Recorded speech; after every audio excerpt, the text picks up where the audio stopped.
एक बात बताऊं, आपने कभी सोचा है कि रिवर्स स्विंग का असली सीक्रेट क्या है? क्या दुनिया के सिर्फ सेलेक्टेड बॉलर से इसे मास्टर कर पाते हैं? और अगर मैं बोलूं कि आप सिर्फ 6 महीनों में एक अनस्टॉपेबल रिवर्स बॉलर बन सकते हो, वो भी बिना किसी इलीगल ट्रिक के, तो क्या आप मानोगे? अगर हाँ, तो आज मैं आपको वो मैजिक बताऊंगा जो आपको पहले कभी किसी ने एक्सप्लेन ही नहीं किया होगा। सबको लगता है कि रिवर्स स्विंग बस तब होती है जब बॉल पुरानी हो जाए, लेकिन असली सीक्रेट तो यह है कि रिवर्स स्विंग तब होती है जब आपकी सीम की कंट्रोल 100% परफेक्ट हो। अगर आपकी सीम थोड़ी भी हिल गई रिलीज के टाइम, तो बॉल नॉर्मल स्विंग भी नहीं करेगी, रिवर्स स्विंग तो दूर की बात है। दूसरा पॉइंट, लोग सोचते हैं कि बॉल को रब करो, शाइन कराओ और बस हो गया, लेकिन सच ये है कि एयर प्रेशर डिफरेंस तभी क्रिएट होता है जब आपके विस्ट का एंगल एकदम स्ट्रेट रहे रिलीज के समय। यानी बॉल पुरानी हो के भी अगर आपकी विस्ट गड़बड़ है तो कुछ नहीं होने वाला। आपने नोटिस किया होगा कि मैक्सिमम बॉलर ट्राई करते हैं रिवर्स स्विंग को 15 से 20 ओवर के बाद ही और फेल हो जाते हैं, लेकिन असली बात तो यह है कि रिवर्स स्विंग के लिए आपको 35 से 40 ओवर का पेशेंस चाहिए। और पेशेंस के साथ आपको एक और चीज चाहिए, और वो है कि आपको बॉल को हाइड करना सीखना होगा। अगर बैट्समैन ने शाइनी साइड देख ली तो रिवर्स स्विंग का इम्पैक्ट आधा हो जाएगा। एक और इम्पोर्टेंट रीजन है, डेट इज पेस। अगर आप 130 किलोमीटर पर आवर की स्पीड से कंसिस्टेंटली बॉल नहीं डाल रहे हो तो रिवर्स स्विंग के चांसेस 70% तक कम हो जाते हैं। इसीलिए वसीम अकरम, वकर, जाहिर खान, इन सब के पास स्पीड और स्टैमिना दोनों थे। चलो अब 6 महीने का मास्टर प्लान देख लेते हैं, लेकिन प्लान जानने से पहले रिवर्स स्विंग की ग्रिप देख लो, फिर आगे बढ़ते हैं।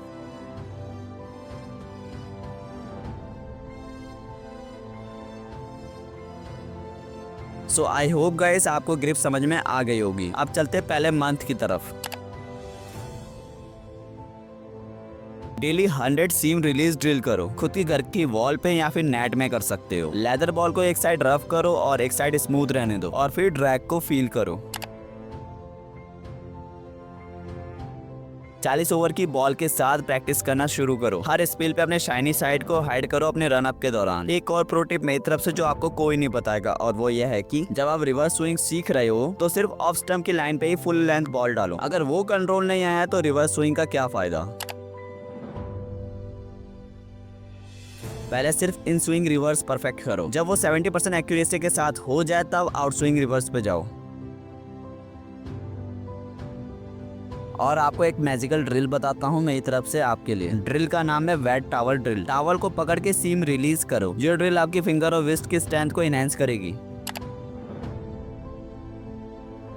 इस मंथ आपको करनी है match simulation drill. Net practice में ओल्ड बॉल ले जाओ और लॉन्ग स्पेल करो। और जिस प्लेयर को ये नहीं पता है कि स्पेल का मतलब क्या होता है, तो मैं बता देता हूँ कि जब एक बॉलर लगातार ओवर्स डालता है तो उसे एक स्पेल बोला जाता है। और प्रैक्टिस करते करते एक विकेट टेकिंग स्ट्रेटेजी सीखो। फॉर एग्जांपल, स्टार्टिंग के 2 ओवर्स के लिए तो नॉर्मल बॉल कराओ, फिर एकदम से एक डेडली रिवर्स यॉर्कर। इससे बैट्समैन शॉक हो जाएगा और आउट होने की पूरी संभावना रहेगी। सबको लगता है कि रिवर्स स्विंग बस बॉल का खेल है, लेकिन असली गेम आपके स्टैमिना का है। आपको अपने छठे मंथ तक अपने शोल्डर्स, फोर आर्म्स और कोर मसल्स को इतना स्ट्रॉन्ग बनाना होगा कि 10 ओवर के बाद भी आप 130 किलोमीटर पर आवर की स्पीड से बॉल डाल पाओ। जाहिर खान ने अपने एक इंटरव्यू में बोला था कि उन्होंने रिवर्स स्विंग तब मास्टर की जब उनकी फिटनेस टॉप लेवल पे आई। मतलब बॉलिंग से पहले उन्होंने अपनी बॉडी को मास्टर किया। देखो, रिवर्स स्विंग एक मैजिक है, लेकिन आपको उस मैजिक की टाइमिंग सीखनी होगी। मतलब आप हर बैट्समैन को अगर रिवर्स स्विंग दिखाते रहोगे तो वो एडजस्ट हो जाएगा, लेकिन जब एक सेट बैट्समैन 70 पे बैटिंग कर रहा हो तब आप उसे रिवर्स यॉर्कर फेंको, जिसे देखकर वो एकदम से घबरा जाएगा। और एक और प्रो सीक्रेट जो आपने कभी किसी से सुना ही नहीं होगा, और वो यह है कि रिवर्स स्विंग शॉर्ट बॉल पे ऑलमोस्ट कभी इफेक्टिव नहीं होती। इसके लिए हमेशा फुलर या फिर यॉर्कर डालनी होती है, और यही वजह है कि लेजेंडरी बॉलर्स हमेशा विकेट टू विकेट अटैक करते हैं। अब आप ये सोच रहे होंगे कि भाई ये सब तो मैंने कभी एक्सपेक्ट भी नहीं किया था। एग्जैक्टली, क्योंकि ये वो सीक्रेट मैजिक है जो हर कोच या हर प्लेयर आपको ओपनली नहीं बताएगा। और अगर आप इस रोड मैप को 6 महीने तक फॉलो करते हो ना, तो आप सिर्फ एक बॉलर नहीं बल्कि एक वेपन बन जाओगे अपनी टीम के लिए। तो गाइस, अब डिसीजन आपका है। क्या आप बस वो नॉर्मल बॉलर बनोगे या वो अनस्टॉपेबल रिवर्स बॉलर बनोगे जिसे देखकर बैट्समैन डर जाए? मुझे अपनी राय कमेंट सेक्शन में जरूर से बताना। ओके, सो गाइस, आज की वीडियो में इतना ही। अगर आपको वीडियो वैल्यूएबल लगी हो तो इस वीडियो को लाइक करें, चैनल को सब्सक्राइब करें। अब मैं मिलता हूँ आपसे नेक्स्ट वीडियो में। So thank you guys watching this video till the end.